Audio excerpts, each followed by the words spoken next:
Welcome to the Elenos Talk Show. Thank you for joining me on what is without question one of the strangest specials I've ever likely to make and broadcasting to you right now from my home in Italy.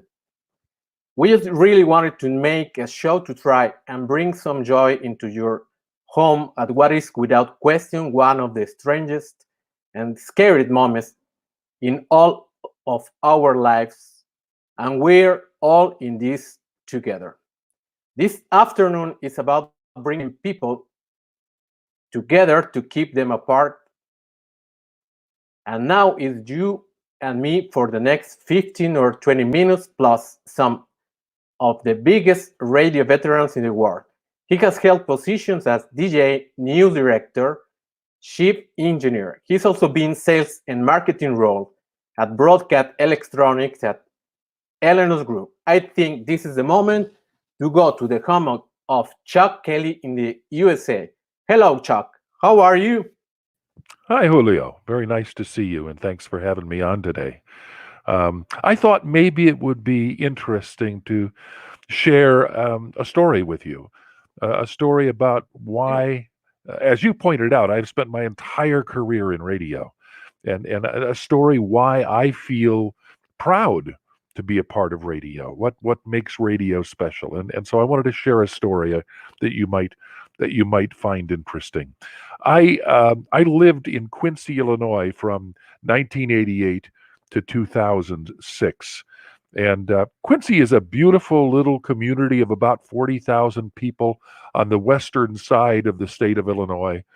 Um, it's right on the Mississippi River. It's a beautiful place, friendly people, and it's the home of two very important broadcast manufacturers in this same relatively small town. Both Broadcast Electronics and Gates Air or Harris are located in that same community.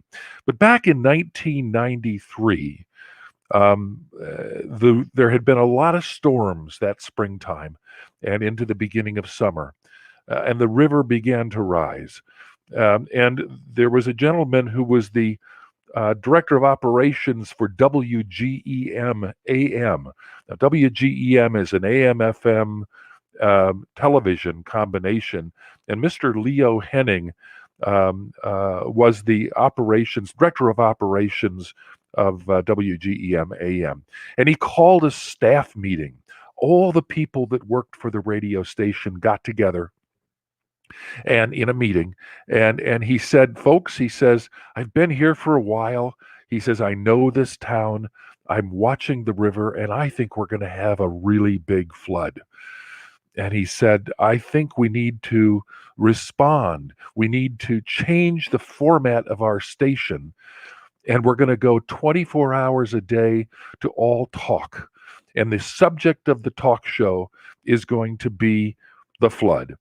And he did that, and he set up his radio station to become kind of a focal point of all of the um, news and information. So people were calling this radio station with information. They were asking questions about whether this bridge was open or that bridge was open or what have you. They were doing all of these things um, in order to inform the community. So this radio station changed its entire format. Now this radio station, WGEM AM, was 5 kilowatts in the daytime and 1 kilowatt at night. And they had a problem. You could hear the station for about 80 kilometers radius during the daytime, but at nighttime it was much reduced. And the problem was there were a lot of levee zones that could flood. So these they had walls and barriers against the water, and there were more or less 70 or so levee zones that could flood. And people needed to hear if one of the levee zones had already flooded, so that they could evacuate. Otherwise, they could be drowned. And the radio station had a problem because when they went to night power, there were people that would normally be listening to the station that couldn't hear it. And the chief engineer came walking into Mr. Henning's office one night And he said, I think I found the answer. In the rules of the FCC, it says here that we can continue to operate at daytime power even though it's nighttime, as long as we do two things. Number one, we send a telegram to the Federal Communications Commission and tell them that we are declaring an emergency. And secondly, that we don't run any advertising during the times when we're at low power or when we're at high power, when we're supposed to be at low power. So they did that. They declared an emergency and stayed at high power, and a lot of people found out about the progress of the flood because of that decision. Now, let me continue on here with some pictures.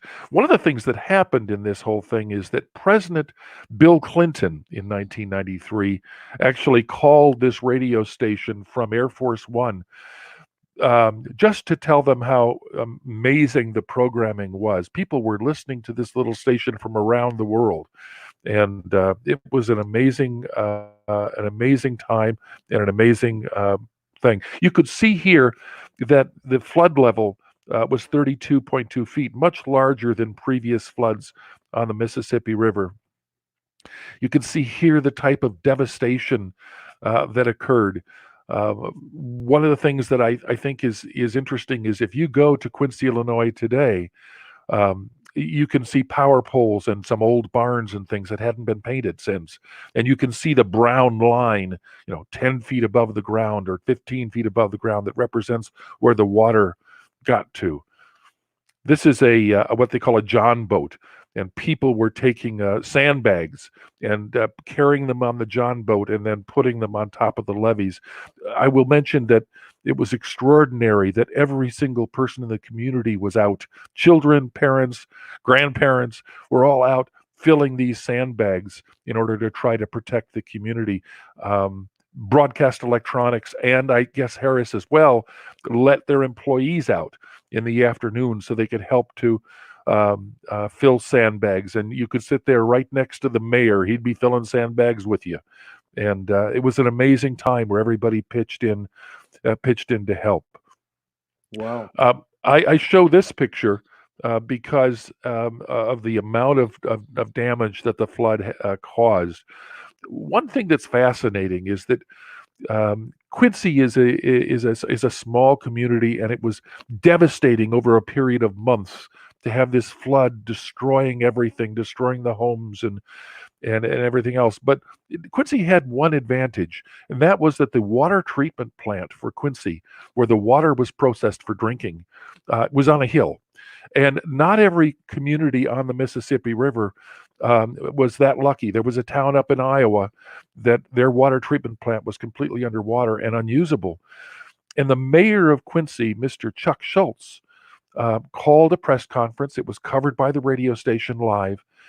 And he told them that, as I recall, if I remember this right, there were 6 huge big tanker trucks of water being filled up at Quincy's water treatment plant and sent to this little town in Iowa. And the reason that Mayor Schultz did that is he said, you're never so bad off that you can't help somebody else. And in that process of helping somebody else, you will feel better. And I think there's probably a lesson for us all in this. I know that the people of Quincy back then felt very proud that they were able to help that other community up the river. You could see here how the levees would break and all the lands and the farmland and the farm homes and everything else would be flooded. And Quincy got famous. You can see here, this is the New York Times, one of the most important newspapers in the United States from July 1993. And you can see how famous this little tiny community in Illinois was. But I think the most important story about this and how WGEM was part of the community comes a couple of months later.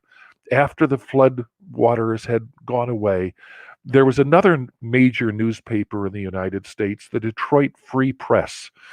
And they sent a reporter to Quincy to kind of do a follow-up story to learn, how the community was rebuilding and coping. And I remember this reporter sat down in the office of Mr. Leo Henning at WGEM, and he asked Leo, he said, I'm curious how much this flood cost this radio station in terms of how many expenses did they have that they didn't have before, like cell phones were very expensive, helicopters, things like that the radio station was using to try to provide good coverage, and also lost advertising because remember, all the time they were at high power in the nighttime, they couldn't run advertisements. So, how much did it totally cost? And Leo Henning said, it's interesting you should ask me that. He says, I just finished totaling that all up. It cost about $1 million. Wow. 1993, $1 million in a small town for a small radio station is a huge amount of money.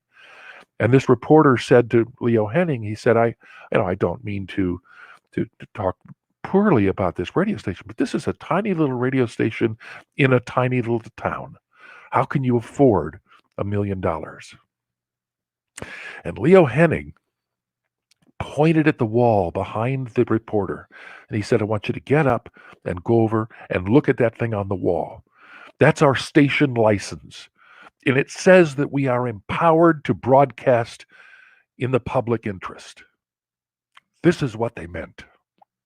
Wow. Wow. It's a beautiful story. Thank you for sharing with us this history. And now, Chuck, is there a message you would like to send to people around the world that are watching us right now? I think it's a simple message, in my opinion. It's a message of remembering the not only the opportunity that radio stations have, but also the responsibility that radio stations have. We we are the protectors. We are given some of this spectrum and we are part of the community. And it's our job to try to provide timely, accurate, thoughtful, and reassuring information to the people. You know, when things are so crazy, when things are so difficult, things that you know, things that you trust, things that you respect, things that you're comfortable with become very important. And I think this is where radio has an opportunity to shine. One of the things that I find fascinating, Julio, is that in the past few weeks since this has been going on, I've heard some sad stories about the loss of advertising revenue in radio stations and how difficult the times are. But I've also, just in the last week or so, heard that stations who are really becoming part of the community, that are really doing what WGEM did back then, their ratings are through the roof. They are having immense listenership.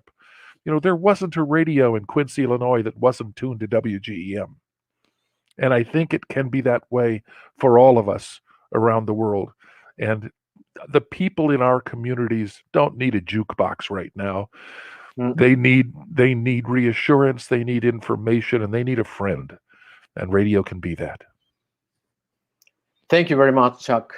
Thank you Thank you, very Hula. much for your cooperation, and we'll see you soon. Stay tuned. We'll see you at the webinars, right? Sounds good. Ciao. Ciao, ciao.